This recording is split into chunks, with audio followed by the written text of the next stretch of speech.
কোনটা ভালো লেগেছে বেশি? আমার হরিণ বেশি ভালো লেগেছে। এখানে এসে অনেক ভালো লাগছে, অনেক রকমের পাখি, অনেক রকম পশু পাখি দেখতে পাচ্ছি। আবার এখানকার প্রকৃতিটাও আমার কাছে অনেক ভালো লাগছে। ভিড়টা একটু বেশি, কিন্তু তাও খুব ভালো লাগছে। অনেক মানুষকে দেখছি, বিভিন্ন রকম মানে পশু পাখি দেখে অনেক রকম এক্সপিরিয়েন্স হচ্ছে।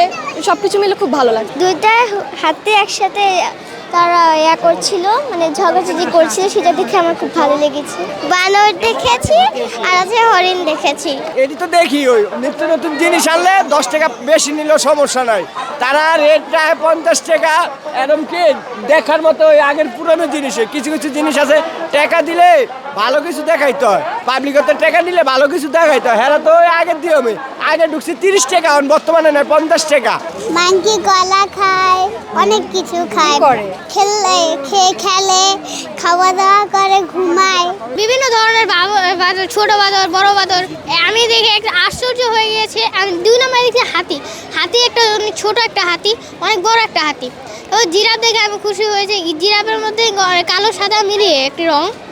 আর ঘোড়া সাদা রং আছে, কালো রং আছে, তারপর হচ্ছে লাল রং আছে। আমি আরেকটা দেখছি ক্যাঙ্গারু। জিরাফ বেশি ভালো লাগছে। জিরাফ অনেক ভালো, এই জন্যই। তাই বড় অনেক। বানর কেমন লাগছে বলো তো? বানরও ভালো লাগছে। কেন? বানর ছোট দেখতে মিষ্টি না, এই জন্য ভালো লাগছে। আসছে চিড়িয়াখানায় বাচ্চাদের দেখাইতে, অনেক ভালো লাগছে। বাঘ দেখাইছে, আর আপনার হরিণ, সাপ, সিংহ। হরিণ দেখেছি, ঘোড়া দেখেছি, তারপরে হাতি দেখেছি, তারপরে আবার গরু দেখেছি। গন্ডার অনেক মোটা হয়, চামড়া শক্ত হওয়ার সময় সিংহ শক্ত হয়। বাঘ কামড় দেয়, বাঘ অনেক ভয়ঙ্কর প্রাণী, বাঘকে দেখে সবাই ভয় পায়।